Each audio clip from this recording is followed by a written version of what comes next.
यत्संकल्पः तपति तपनो वाति वात समिन्धे वह निर्धत्ते धरणिरुदधी लंघते नैव वेलाम् सोऽयं श्रीमान् निखिल जगताम् अन्तरात्मावतीर्णो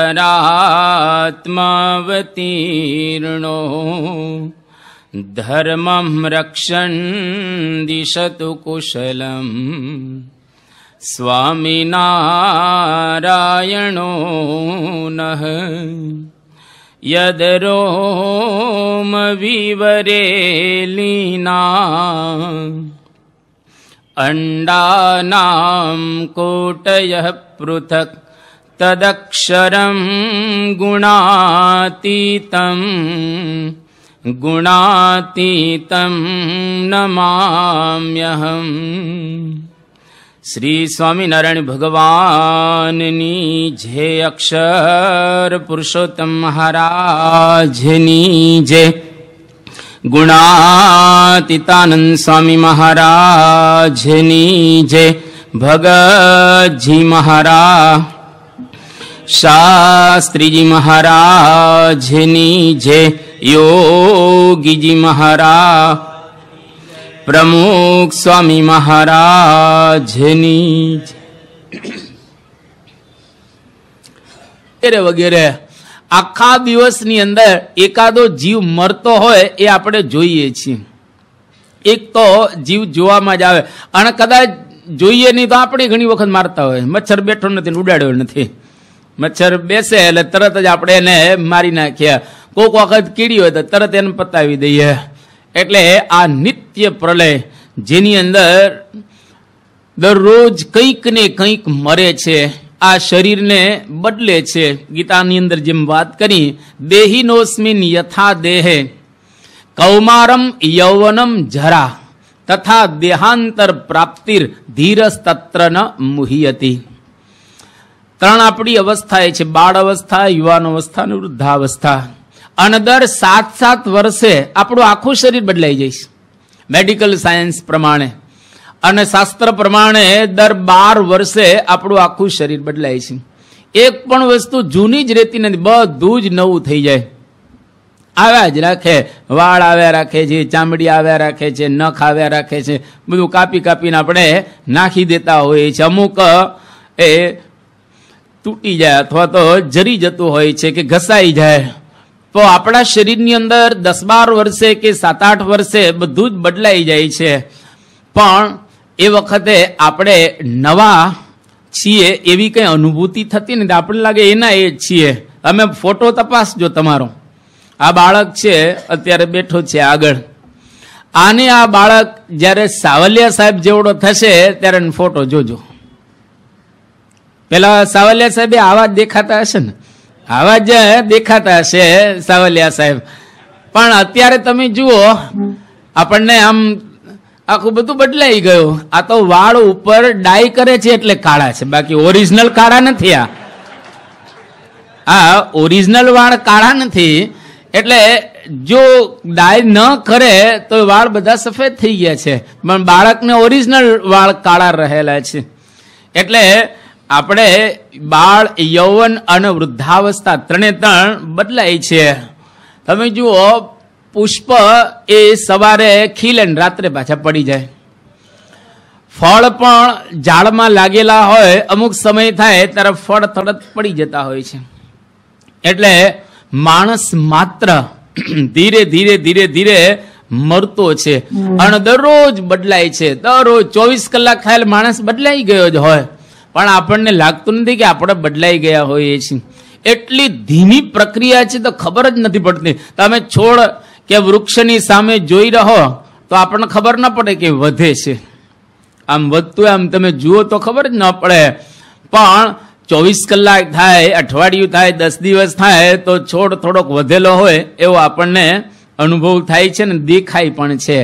કદાચ 2-4 વર્ષ કોઈક માણસ બહાર જઈને પાછો આવે અહીંયા આગળ તો આપણને ખબર પડે કે આ તો તું તો બદલાઈ ગયો છે, એનો ચહેરો બદલાઈ ગયો હોય, થોડુંક આમાં અવસ્થાના ભાવ આવી ગયા હોય, આ બધું જ બદલાઈ રહેલું છે. એટલા માટે બ્રહ્માનંદ સ્વામી એક બહુ સરસ વાત કરી કે જ્યુ જલ માહી લકીર પરીસો ટલી કે ટલી કે ટલી કે ટલી હે, જ્યુ મિસરી પય માહી ભરીસો ભલી કે ભલી કે ભલી કે ભલી હે, देवल शीश चढ़ाई धजासो हली के हली के हली के हली है, ब्रह्म मुनि त्यों ही देह की आयु हो चली के चली के चली के चली है. આ દેહની આયુષ્ય ધીરે ધીરે ધીરે ચાલી રહેલી છે. મોટા મોટા આજે ક્યાં કોઈ દેખાય છે? જેની ગાથાઓ રહી ગઈ પરંતુ એ માણસો કોઈ દેખાતા નથી. ઘણા બધા વીર વિક્રમ ક્યાં દેખાય છે અત્યારે? कहा विक्रम भूपाल है, क्या બધા વિક્રમ ભૂપાલ જેવા દેખાય છે. સિકંદર ને કેટલાય લોકો આવ્યા અને આવીને વિદાય લઈ લઈને ગયા. દરરોજના 2.5 લાખ માણસો વિદાય લઈને જાય છે, 2.5 લાખ મરે છે. કેટલા બ્રહ્મરૂપ થાય છે 2.5 લાખમાંથી? પર ડે નો આ કાર્યક્રમ છે. 2.5 લાખ માણસોનો આ લોકમાંથી એ જવાનો છે. પરંતુ છતાંય માણસ જાગતો. કોક વખત ધક્કો લાગે ને ત્યારે જ વૈરાગ આવે, પણ એ વખતે એકદમ મોડું થઈ ગયું હોય, પછી શું કામનું? જે કોઈ કામનું રહેલું. એટલે નિત્ય પ્રલયની અહીંયા આગળ વાત કરી રહ્યા છે. જો સિકંદર જયારે મરણ પથારીએ પડે છે ત્યારે જાગ્રત થયો, બાકી તો નાનો હતો 10 વર્ષનો ત્યારે તેના પિતાશ્રી એક દેશ જીતીને આવ્યા એટલે રડવા માંડ્યો. એને કહ્યું કે કેમ રડે છે? એ કે મારા પપ્પા જો બધું જીતી લેશે તો હું શું જીતીશ, એટલા માટે રડું છું. આખી દુનિયા એ જીતી લે પછી મારે જીતવાનું શું રહેશે? હવે આટલો હોશિયાર, આટલો બાહોશ 10 વર્ષનો છોકરો, અને જ્યારે ભારતને જીતી અને પછી એટલે ભારતને પંજાબની બોર્ડરમાં આવ્યો, આમ જીતવા આવેલો હતો પણ કઈ જીતી ન શક્યો. પોરસની સાથે યુદ્ધ થયો, પ્રસંગ આપણે વિસ્તાર નથી કરતા. પણ જ્યારે પાછો જાય છે પોતાના દેશની અંદર, બધા રસ્તામાં જ મરી જાય છે, પોતાના દેશ સુધી પહોંચી નથી શકતો.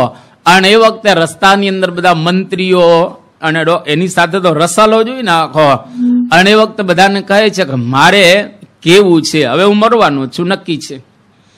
અને શું કહેતો જાય છે કે મારા મરણ વખતે બધી મિલકત અહીં પધરાવજો, મારી નનામી સાથે એ કબ્રસ્થાનમાં લાવજો. બહુ બહુ બળથી મેળવ્યો પણ ભોગવી એ ન શક્યો, અબજોની મિલકત ખર્ચતા એ સિકંદર ન બચ્યો.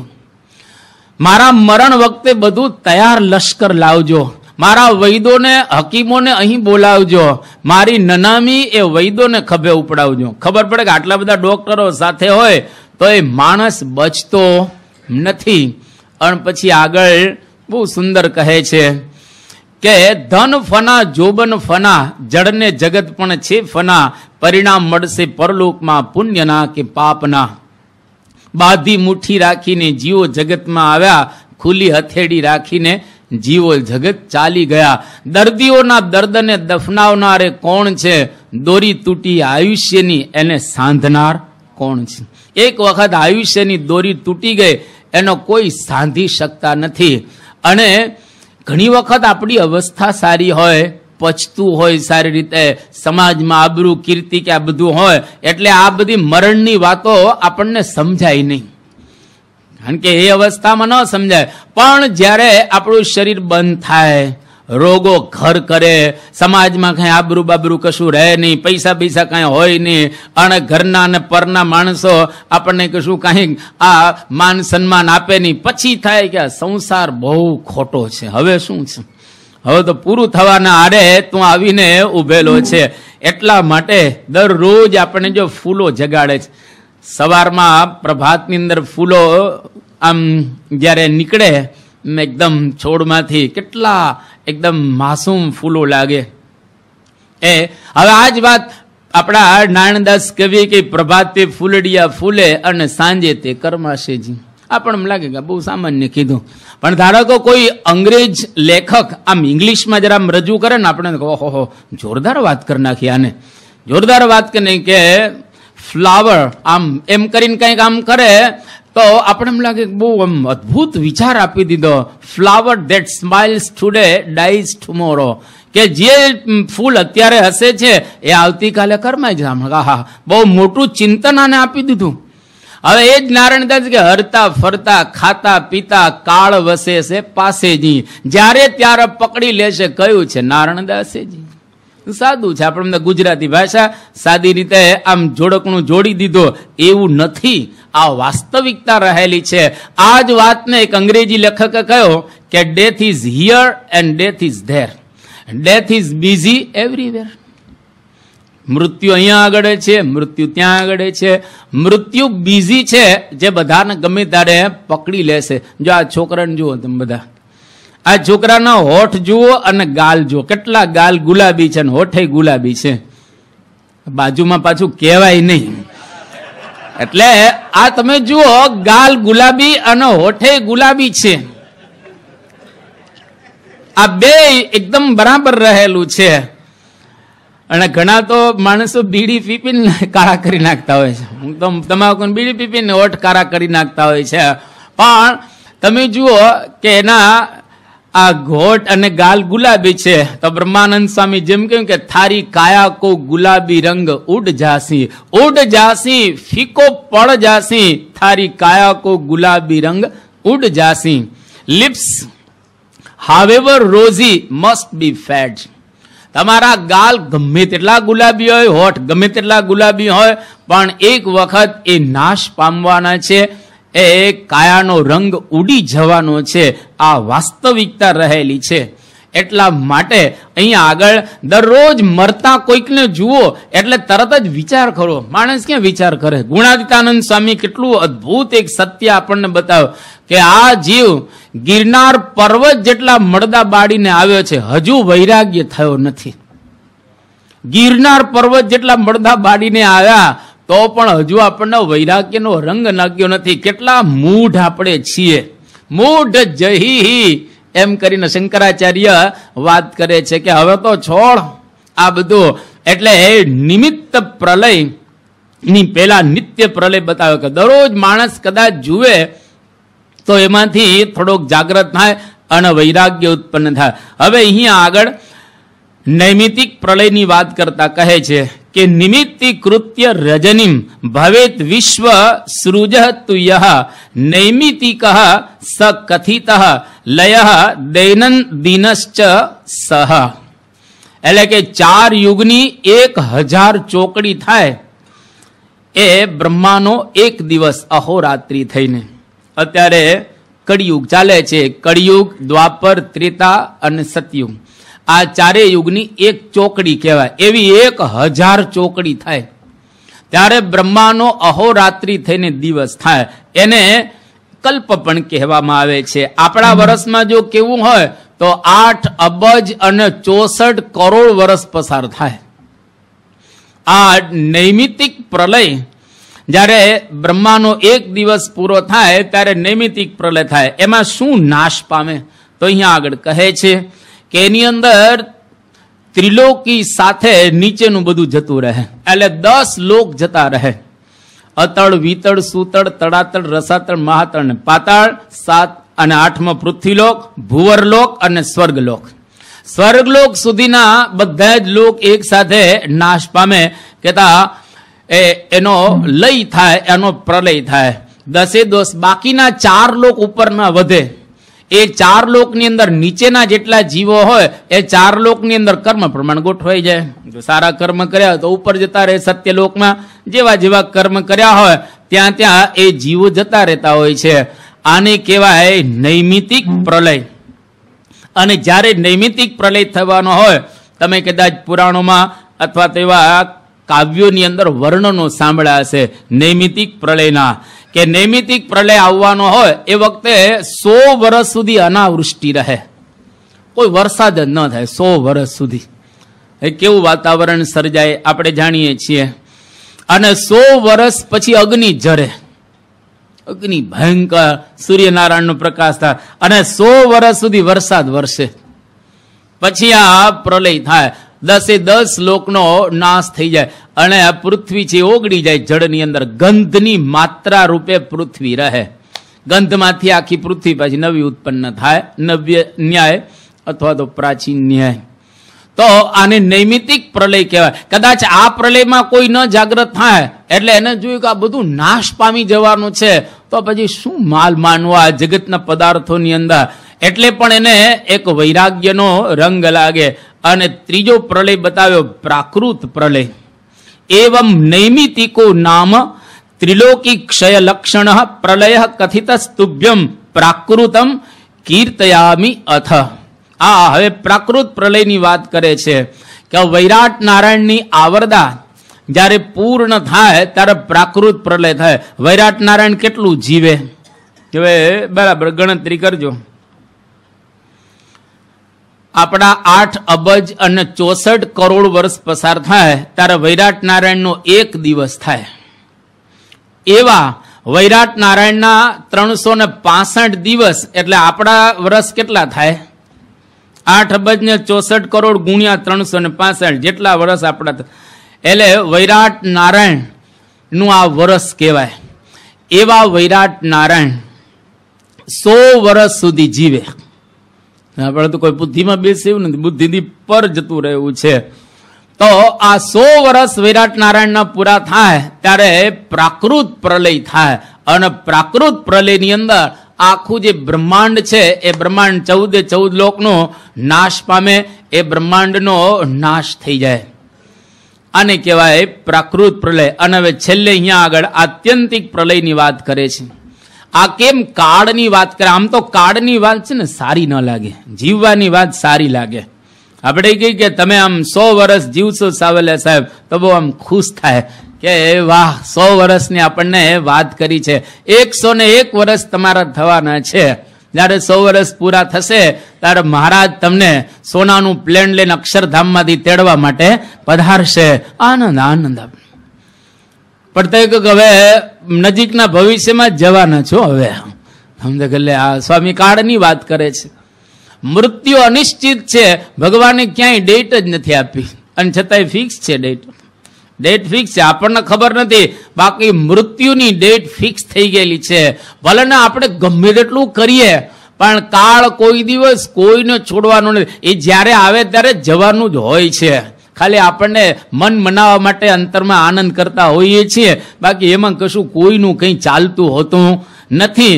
જેટલું જીવ્યા અને જેટલું જ્ઞાન પ્રાપ્ત કર્યું એટલું સાર્થક, બાકી તો એમને આ પ્રવાહની અંદર વહેતું જ હોય છે બધું. એટલે આત્યંતિક પ્રલયની વાત કરતા હવે અહીંયા આગળ આત્યંતિક પ્રલય આપણા વેદાંત પ્રમાણે 2 પ્રકારનો બતાવવામાં આવ્યો છે. એક સ્થૂળ આત્યંતિક પ્રલય અને બીજો જ્ઞાન પ્રલય. સ્થૂળ દ્રષ્ટિએ પ્રથમનું 12મું વચનામૃત છે, એમાં મહારાજે વાત કરી. શું વાત કરી? કે અનંત કોટી બ્રહ્માંડો એક સાથે નાશ પામે, એક સાથે બધા મહામાયાની અંદર લીન થઈ જાય અને મહામાયા પણ અક્ષર બ્રહ્મના તેજની અંદર લીન થઈ જાય, જેની વાતો આપણે ઘણી બધી સાંભળી ચૂકેલા છીએ. યદા સ માયા પુરુષો કાલો અત્યક્ષર અક્ષર તેજસી તદ ઈચ્છયા તિરો યાંતિ સતુ એક વર્તતે પ્રભુ તદા સ પ્રલયો જ્ઞેયો નારદ આત્યંતિકાભિધ.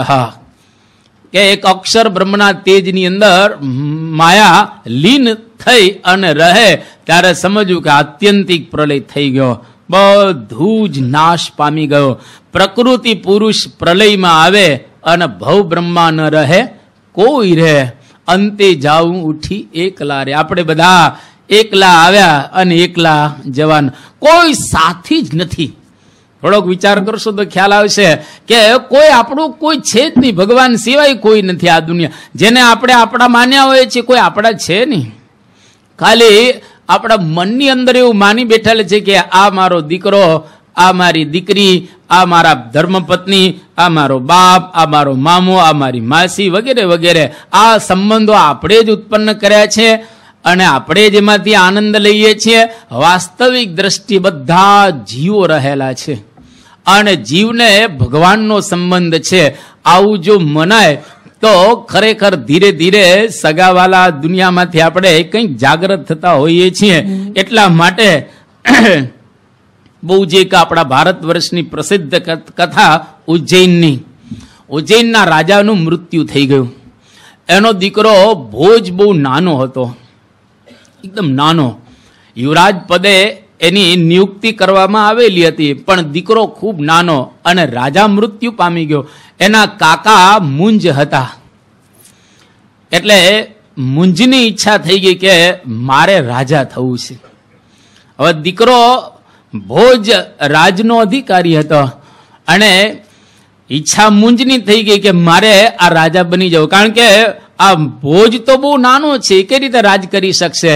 એટલે એને શું કર્યું કે પોતાના જે બધા સાગરીતો હતા, જે હત્યા કરનારા હતા, એ બધાની સાથે, ભોજની કથા લાંબી છે, પણ ભોજને જંગલમાં શિકાર કરવા માટે મોકલે છે. અને યુવરાજ શિકાર કરતા હોય છે. જંગલમાં જ્યારે જાય છે ત્યારે આ ભોજની આજુબાજુ બધા આમ ફરી વળે છે, પેલા હત્યારાઓ બધા, અને મારવા તૈયાર થઈ ગયા. એટલે ભોજ કહે છે કે તમે મને મારતા નહીં. કે કેમ મારી નાખવાનો છે તને? કોને કીધું? કાકાએ.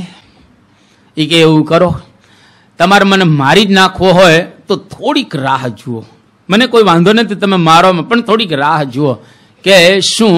તો કે હું એક શ્લોક લખી આપું છું. ભોજપત્રમાં એક શ્લોક લખી આપ્યો, અને શ્લોક લખીને કહ્યું કે આ શ્લોક મારા કાકા મુંજને આપજો, અને મુંજ તરફથી જે જવાબ આવે ને ત્યાં સુધી રાહ જોજો, પછી તમને મારી નાખજો. અને હું તો અત્યારે અસહાય છું, અને તમે આટલા બધા છો, મારી પાસે કોઈ હથિયારે નથી, અને તમે મને બાંધી દીધો છે, એટલે હવે જવાય દેવાના નથી, એ પણ નક્કી છે. પણ ફક્ત એટલી રાહ જુઓ, આ મુંજને શ્લોક સંભળાવી અને પછી મુંજ જે જવાબ આપે, એ જવાબ આવ્યા પછી તમે મને મારી નાખજો. અને એ શ્લોક લખી દીધો, અદભુત શ્લોક એને લખ્યો છે. આ ભોજ પ્રબંધની અંદર શ્લોક આપવામાં આવ્યો. માંધાતા ચ મહીપતિ કૃત યુગે લંકાર ભૂતો ગતઃ સેતોર્યે નમઃ દધો વિરચિતઃ ક્વાસૌ દશાસ્યાંતક અન્યે ચાપી યુધિષ્ઠિર પ્રભૃતયો યાતા દિવમ ભૂપતે નૈકે નાપી સમમ ગતા વસુમતી નૂનમ ત્વયા યાસ્યતિ.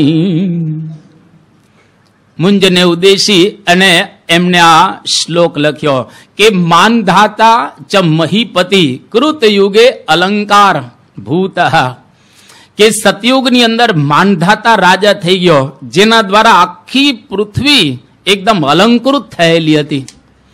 બહુ સુંદર આ પૃથ્વીનું એને શાસન કરેલું હતું માનધાતા રાજાએ. પણ મુંજ કાકા એ માનધાતા રાજા અત્યારે દેખાતા નથી.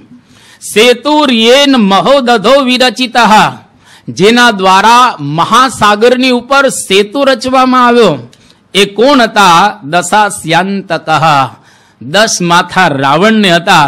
એ રાવણનો નાશ કરનારા ભગવાન શ્રી રામ, ત્રેતાયામ રઘુનંદન, ત્રેતાયુગમાં થયેલા રામ, એ રામ પણ આજે દેખાતા નથી. ત્યાર પછી કે અન્ય ચાપી યુધિષ્ઠિર પ્રભૃતય, અન્ય પણ બીજા પણ ઘણા યુધિષ્ઠિર જેવા રાજાઓ એ પણ આ પૃથ્વી પર અત્યારે દેખાતા નથી. દિવમ ગતે ભૂપતે, કે રાજા આ બધા જ નાશ પામેલા છે. મુંજ કાકા આટલા બધા ગયા છે. નેકે નાપી સમમ ગતા વસુમતી, આ પૃથ્વી કોઈની સાથે અત્યાર સુધી ગઈ નથી. પણ મને એવું લાગે છે કાકા, નૂનમ ખરેખર ત્વયા યાસ્યતિ, તમારી સાથે આ પૃથ્વી જશે. જ્યારે આ શ્લોક સાંભળ્યો અને વાંચ્યો એટલે મુંજ જાગૃત થઈ ગયા. ઓહો, આટલા બધા કોઈની સાથે પૃથ્વી ગઈ નથી અને મારી સાથે પણ પૃથ્વી આવવાની નથી. તરત જ પેલા હત્યારાઓને કહે છે કે ભોજને મારી નાખ્યો. એ કે ના ના, મારી નથી નાખ્યો, પણ આ શ્લોકનો જવાબ અમારે એને આપવાનો છે. હવે એ ત્યાર પછી અમે એને મારીશું. તો કે તમે એને મારતા નહીં અને બહુ સન્માનની સાથે અહીંયા આગળ લઈ આવો. સન્માનની સાથે લઈ આવવામાં આવે છે ભોજને. અને પછી ભોજ રાજાનો ત્યાં આગળ રાજ્યાભિષેક કરે છે. નાના હતા, એક શ્લોકમાં રાજા બચી ગયા. ધારો કે આ શ્લોક ન મોકલ્યો હોત તો મરી જવાના હતા. પણ મુંજ જાગૃત થઈ ગયા કે ખરેખર પૃથ્વી કોઈની સાથે આવતી નથી. જ્યારે આત્યંતિક પ્રલય થાય ત્યારે બધું જ કેટલી અદભુત વાત કરી રહેલા છે. અને આ શાસ્ત્ર કેટલું ગહન આપણને સમજાવી રહ્યા છે કે આત્યંતિક પ્રલયમાં કશું જ નહીં રહે. આપણે રહેશું, આપણે રહેવાનું જ, કારણ કે જીવાત્મા મરતો નથી. એટલે બાકીનું બહુ જેના માટે દરરોજ ઝઘડીએ છીએ, દરરોજ કંઈક ને કંઈક કરીએ છીએ, એ ક્યાં કશું રહેવાનું છે? કશું જ રહેવાનું. તો શા માટે ઝઘડા કરવા? શા માટે આ બધું ઊભું કરવું? એટલે ધીરે ધીરે વૃત્તિ એમાંથી પાછી વાળવી. અહીંયા આગળ વૈરાગ્યની આ વાતો કરી રહ્યા છે. જો ખરેખર આ પ્રકારે આપણે સમજીએ તો જગતને આમ તુચ્છ જેવું આપણે જાણતા થઈએ. અને મહાન પુરુષના જીવનમાં જોવા મળે. 1969 યોગીજી મહારાજ મુંબઈની અંદર વિરાજમાન હતા. અને યોગીજી મહારાજને કોઈએ કહ્યું કે બાપા અહીંયા આગળ ક્રિકેટ મેચ રમાય છે અત્યારે મુંબઈની અંદર, વાનખેડે સ્ટેડિયમમાં રમાતી હશે, કે અહીંયા આગળ ક્રિકેટ મેચ છે. એકદમ અત્યંત દુર્લક્ષતાથી યોગીજી મહારાજ બોલે. જીવન ચરિત્રમાં લખ્યું, આમ અત્યંત આમ કંટાળાથી બોલતા ને યોગીજી મહારાજ કે ઠીક છે એમ કે યોગીજી મહારાજ એક શબ્દ વાપરે છે, પણ અત્યારના યુગમાં વપરાય એવો શબ્દ નથી, પણ એમનો પ્રાસાદિક શબ્દ એટલે વાપરીએ આપણે. યોગીજી મહારાજ અત્યંત દુર્લક્ષતાથી શું બોલ્યા? એ કે ગામ હોય ને ત્યાં ઢેઢવાડો હોય. ક્રિકેટ મેચ ચાલતી હતી અને યોગીજી મહારાજ આવું બોલે છે કે ગામ હોય ત્યાં ઢેઢવાડો હોય. એને હવે અત્યારે ધારો કે વિચાર કરવામાં આવે તો કેટલા લોકો ક્રિકેટને જોવા માટે લાલાયિત છે અને કેટલા અબજો રૂપિયાનો એની પાછળ ખર્ચ થાય છે, કેટલા સ્ટેડિયમો રચાઈ રહેલા છે. આ બધું વાતાવરણ તમે જુઓ. ઘણી વખત આ વાત આપણને ગમે નહીં, આ વાત ગમે નહીં, કારણ કે આપણને એમાં પ્રીતિને હેત છે એટલા માટે. બાકી એમાં કશું જ નથી. એક જાતની કસરત છે. અધ્યાત્મ દ્રષ્ટિએ જોવામાં આવે તો એક જાતની કસરત છે. જે તમે આસનોથી કસરત કરી શકો તો દોડવાથી કસરત કરી શકો. પારમાર્થિક દ્રષ્ટિએ જ્યારે જોવામાં આવે તો રમતો એટલે કસરત સમજવું, એન્ટરટેનમેન્ટ, જરા આનંદ થાય. એ પણ જગતમાં જરૂર છે, કારણ કે જગત છે એટલે બધા પાસા એની અંદર જોઈએ જ, એમાં આપણે ના નથી પાડતા. પણ પારમાર્થિક દ્રષ્ટિએ જો જોવામાં આવે તો ખરેખર યોગીજી મહારાજ બોલ્યા એ બરાબર. પછી કોઈક બોલ્યું કે ડોક્ટર સ્વામી ક્રિકેટ રમતા. અરે યોગીજી મહારાજ ધીરે રહીને બોલે છે કે ઈ દાટી દેવું, એને સંભાળવું નહીં, કે એ દાટી દેવું, એને સંભાળવું નહીં. એટલે પૂર્વાશ્રમમાં રમતા હોય બધા સ્વાભાવિક રીતે. 1970 અંદર યોગીજી મહારાજ મોમ્બાસાની અંદર હતા અને એ વખતે વિવેક સાગર સ્વામી બધા યોગીજી મહારાજની સાથે પહેલી વખત વિદેશ જતા હતા. અને યોગીજી મહારાજ એ વખતે વિવેક સાગર સ્વામી નારાયણ ભગતમાં, એટલે યોગીજી મહારાજ વિવેક સાગર સ્વામીને બોલાવીને કહ્યું કે તમારે કંઈ પેન કે થેલો કે ચંપલ કે બૂટ કે કંઈ બીજું આમ લેવું છે? તારે નારાયણ ભગત વિવેક સાગર સ્વામી કે ના બાપા કશું અમારે લેવું નથી. પછી યોગીજી મહારાજને કે બાપા પણ આપ કહો ને શું લેવા જેવું છે, તમે જ બોલો ને શું લેવા જેવું છે અહીંયા આગળ મોમ્બાસાની. ત્યારે યોગીજી મહારાજ બોલ્યા કે ભગવાનની મૂર્તિ લેવા જેવી છે, બીજું કંઈ લેવા જેવું નથી. એક ભગવાનની મૂર્તિ સિવાય યોગી બાપા કે બધું જ નાશવંત છે. 1974 અંદર પરમ પૂજ્ય પ્રમુખ સ્વામી મહારાજ પરદેશની યાત્રાથી જ્યારે પાછા આવ્યા અને યાત્રાની આમ સમાપ્તિ થઈ એ વખતે સ્વામી બાપા પોતે બોલ્યા કે દેશ વિદેશ ફરીએ પણ મન તો એક મહારાજના ચરણારવિંદમાં જ રાખીએ. એટલે કોઈ પદાર્થોમાં એમને ક્યારેય હેત કે રુચિ ન થાય. આ વૈરાગ્યનું લક્ષણ છે. એટલે વૈરાગ્ય એટલે શું? સાક્ષી ભાવ કેળવવો. અને સાક્ષી ભાવ કેળવવા માટે ટપાલીનો થેલો અગત્યનો છે. એનું કાવ્ય રચાયેલું છે, નાનકડું કાવ્ય. આમ ખરેખર ટપાલીનો થેલો આપણને બતાવે છે. જો ટપાલીના થેલા જેવા આપણે થઈએ તો ખરેખર વૈરાગ્ય ઉત્પન્ન થાય એવો છે. એટલે એની ઉપર એક નાનકડું કાવ્ય લખાણું કે જીવડા થાજે ટપાલનો થેલો. જીવ તું ટપાલનો થેલો થજે, તને ભલે કોઈ કહે મેલો ને ઘેલો, જીવડા થાજે ટપાલનો થેલો. વિવાહ કેરી હોય વધાય, ભલે હોય મરતુકનો મેલો, જન્મ મરણને સરખા જાણે, આ માયા છે પાણીનો રેલો.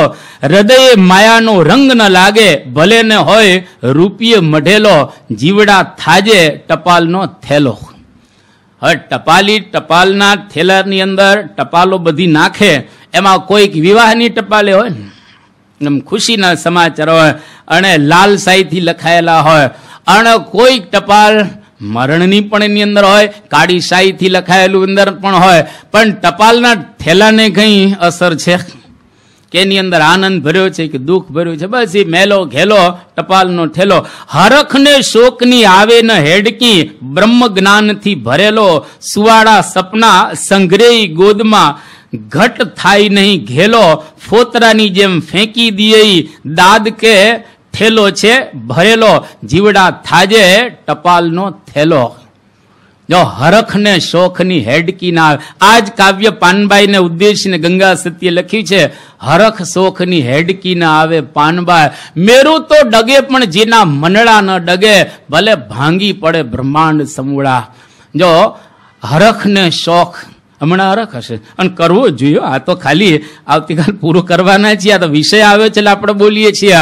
પણ અત્યારે દિવાળીના દિવસો એટલે આનંદના દિવસો કહેવાય, અને એ નવા નવા કપડાં ધારણ કરવાના, બૂટ ને એ બધા સારા સારા ફોન ને આ તે બધું રાખવાનું. અત્યારે તો આનંદનો ઉત્સવ છે, પણ આની સાથે એ પણ વિચાર કરવો કે ખરેખર ટપાલનો થેલો જેને હરખે નથી અને શોકે નથી, એને એ સુવાળા સોપનાય નથી અને કશું જ નથી, બસ એક જગતને સાક્ષી ભાવથી જોયા રાખે છે. જોવાનું ચોક્કસ, સાક્ષી ભાવ કેળવવાનો. જોનારો કોઈક બીજો છે અને જે દ્રશ્ય જોઈએ છે એ પણ બીજું રહેલું છે. જનક રાજાનો મહાભારતમાં એક સરસ શ્લોક છે કે અનંતમ બતમે વિત્તમ યસ્ય નાસ્તિ મે કિંચન, મિથિલાયામ પ્રદીપ્તાયામ નમે દહિયતિ કિંચન.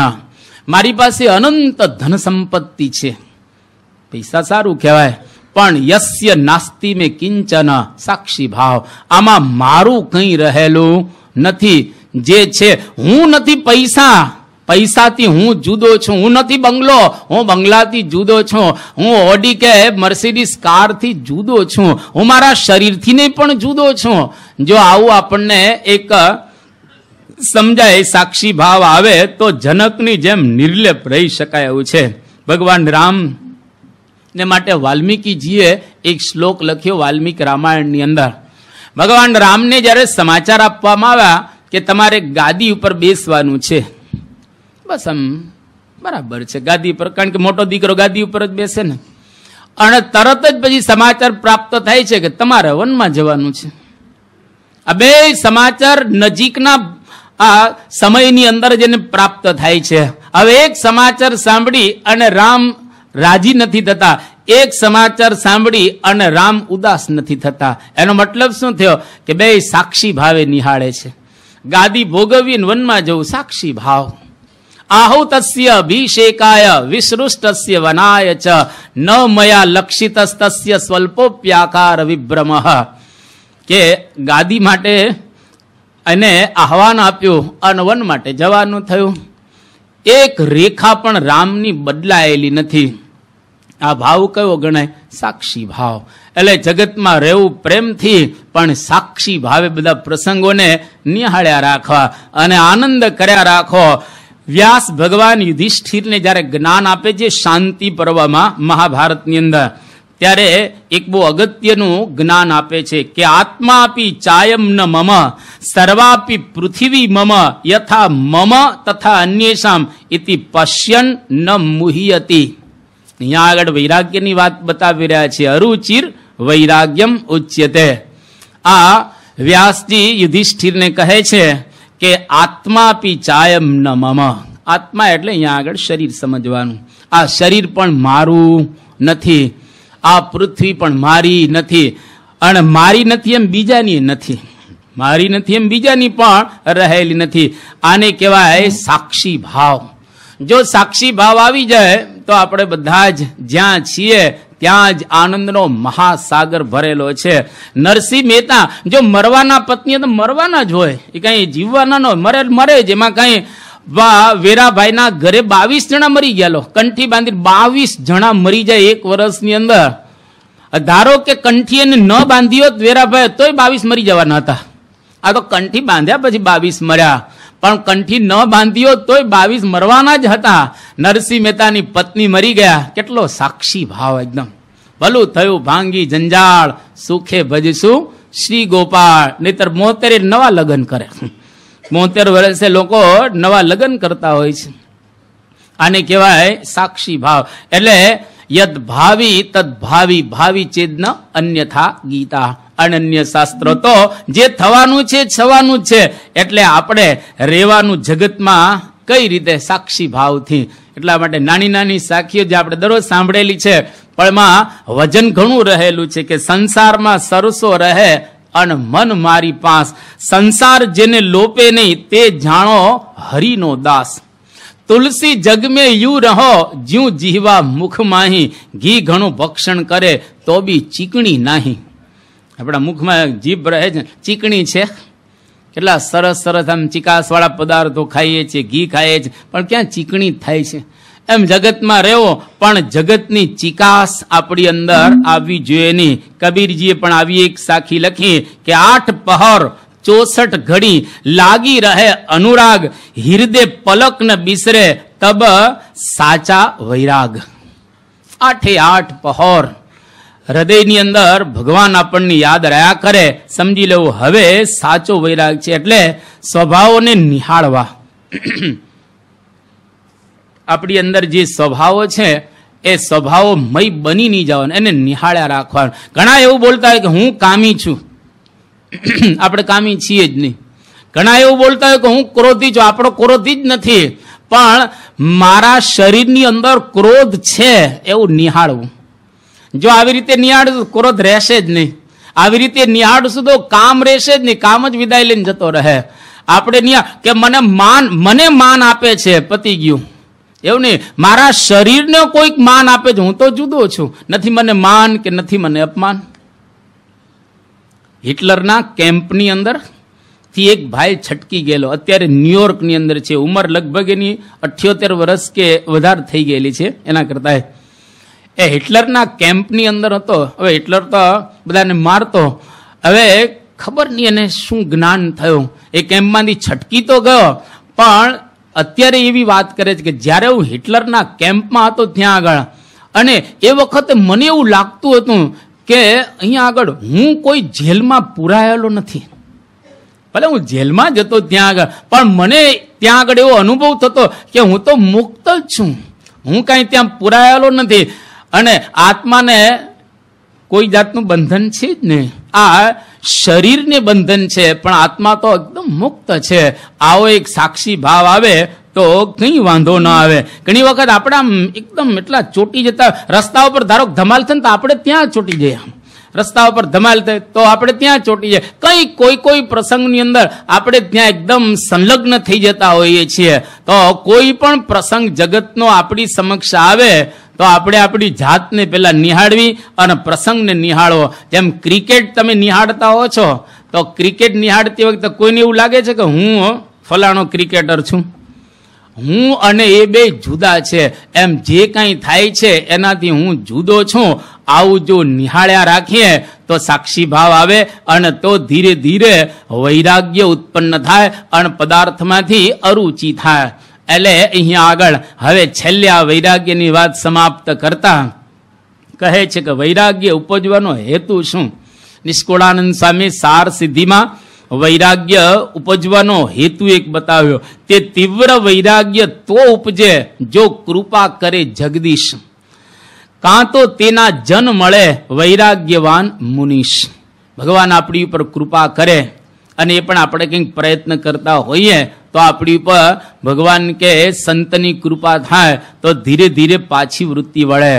બીજી વાત નિષ્કુળાનંદ સ્વામી કહે છે, જેમ પાથ પૃથ્વી બે વિના કહું કદી ન ઉપજે અન્ન, તેમ તીવ્ર વૈરાગ્ય તો ઉપજે જો મળે હરિ કે હરિના જન. આપણને બે મળ્યું છે, ભગવાન મળ્યા છે, ભગવાનના જની મળ્યા છે. વૈરાગ્ય, તીવ્ર વૈરાગ્ય કેમ ઉપજતો નથી? એનો મતલબ એવો થયો મળ્યા છે પણ બરાબર ઓળખ્યા નથી.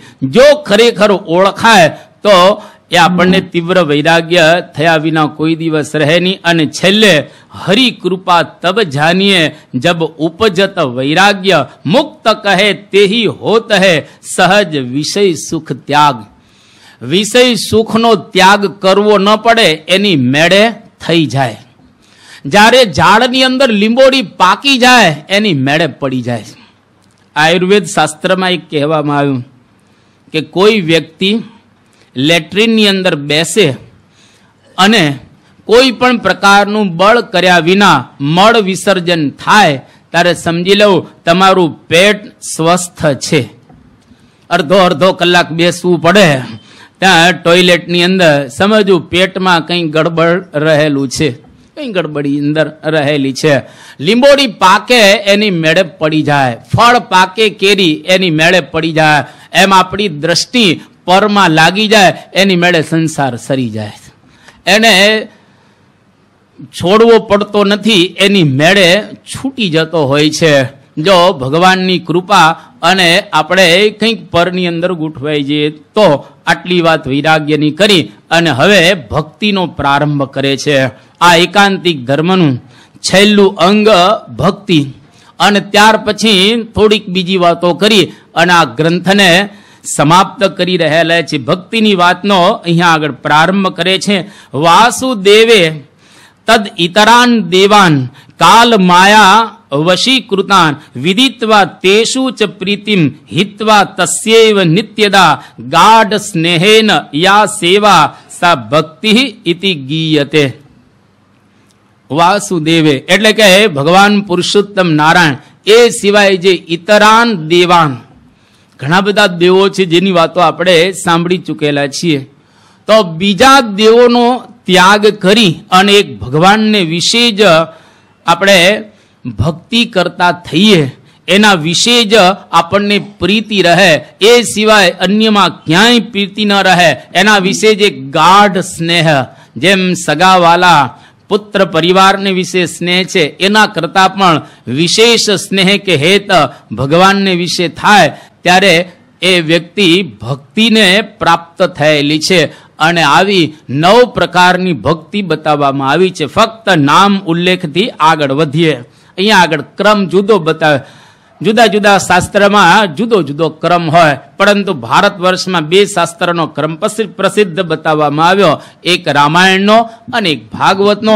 એમાં પણ રામાયણને બહુ લોકો સ્પર્શતા નથી, પરંતુ ભાગવતનો ક્રમ એ બધા જગતની અંદર વાપરતા હોય છે. આ 9 પ્રકારની ભક્તિ: શ્રવણમ કીર્તનમ વિષ્ણો, સ્મરણમ પાદ સેવનમ, અર્ચનમ વંદનમ દાસ્યમ, સખ્યમ આત્મનિવેદનમ. અહીંયા આગળ જુદા પ્રકારે 9 પ્રકારની ભક્તિ બતાવવામાં આવી.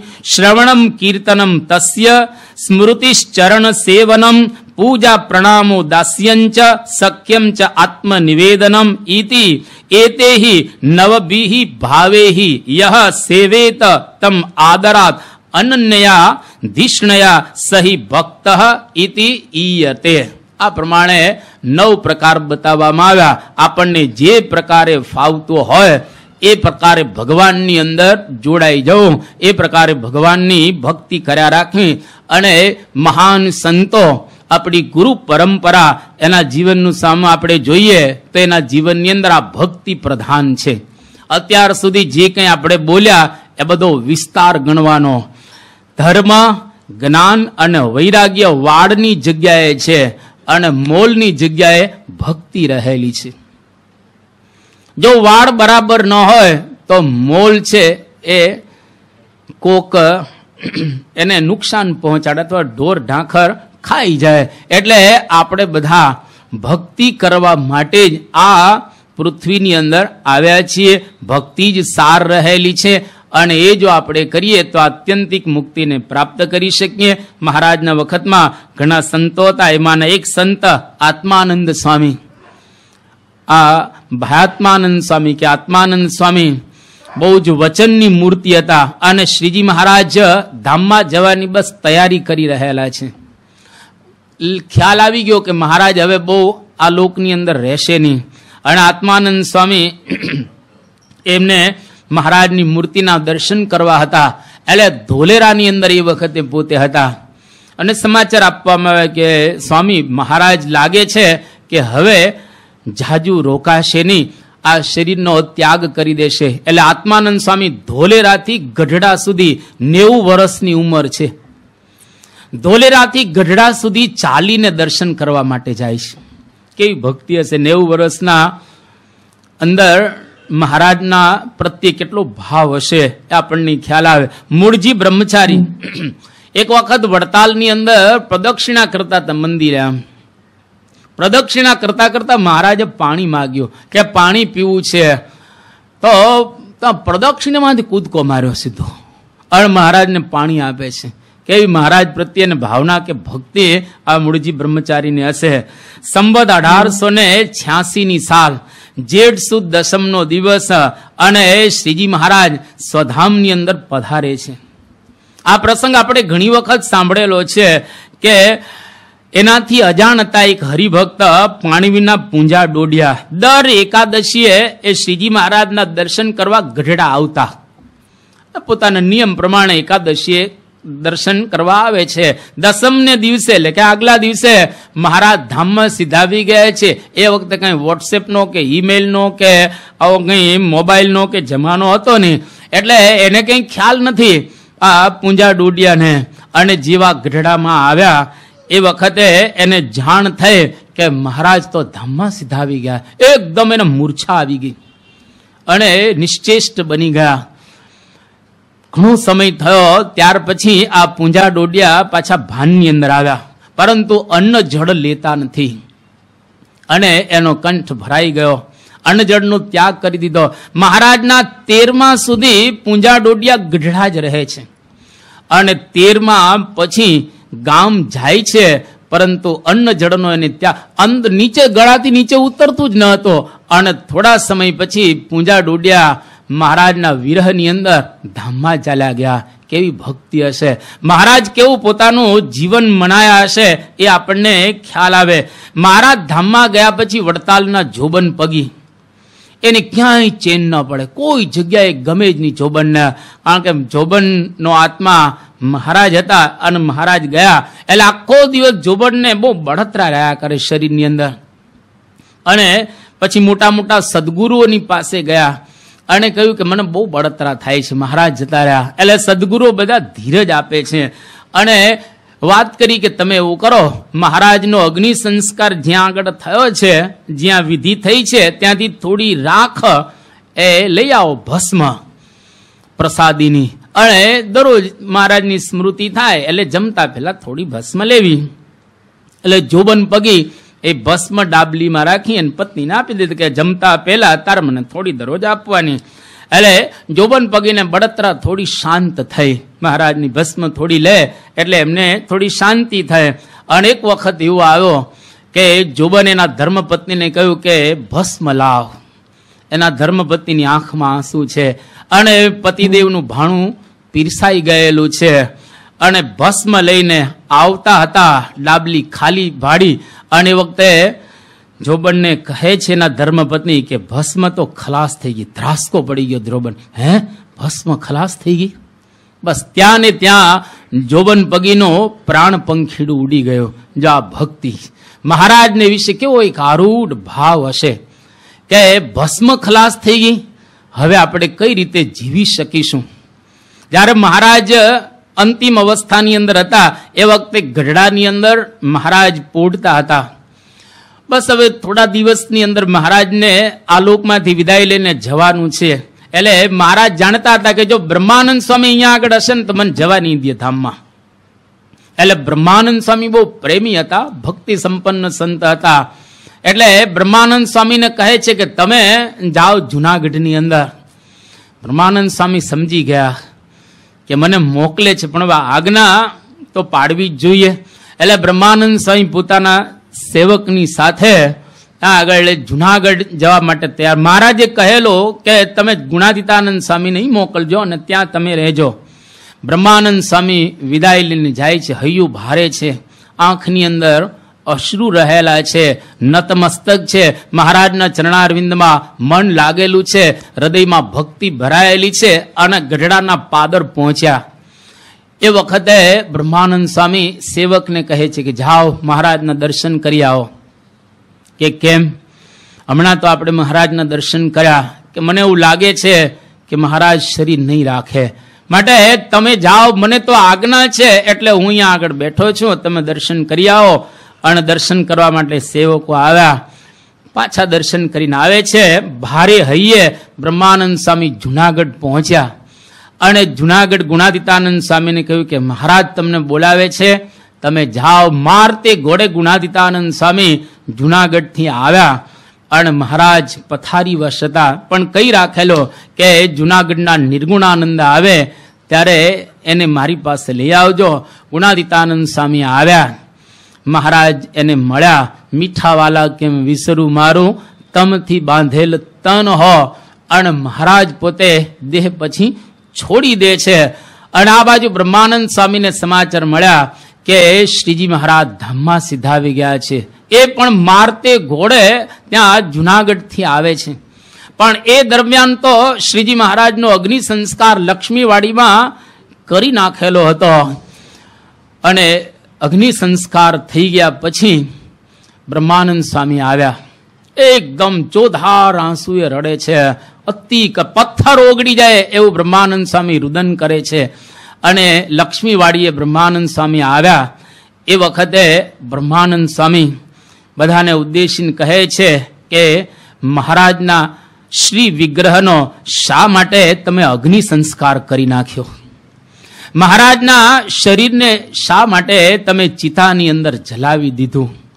જો મહારાજનો શ્રી વિગ્રહ તમે રાખ્યો હોત તો એક વખત તો અક્ષરધામમાંથી હું પાછો મહારાજને બોલાવત અને મહારાજને આવવું પડત. આ કયા પ્રકારની ભક્તિ હશે એ આપણને ખ્યાલ આવે. અને એ જ બ્રહ્માનંદ સ્વામી સવારમાં મંગળા આરતી પૂરી થાય એટલે પોતાનો સરોદો લઈ અને કીર્તન ગાવા માટે ઠાકોરજીની સમક્ષ બેસે. બરાબર રાજભોગ આરતીનો ડંકો પડે ત્યાં સુધી એ કીર્તન ગાય. અને રાજભોગ આરતી જ્યારે પોતાનો સરોદો નીચે મૂકે, મૂર્તિમાંથી મહારાજ પ્રગટ થઈ અને દરરોજ બ્રહ્માનંદ સ્વામીને હાર પહેરાવતા હતા. આને કહેવાય આરૂઢ ભક્તિ. આવી જો ભક્તિ આપણા જીવનમાં આવે તો ખરેખર જન્મ ને મરણના દુઃખમાંથી આપણે તરી શકીએ.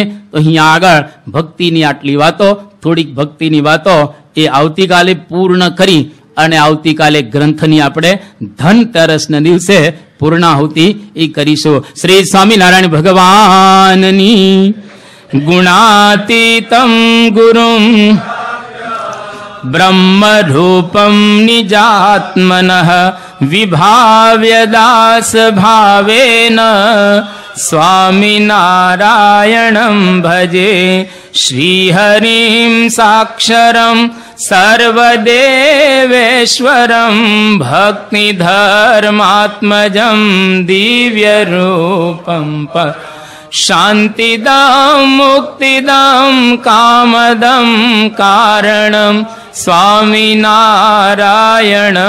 નીલકંઠં ભજે શ્રીહરિં.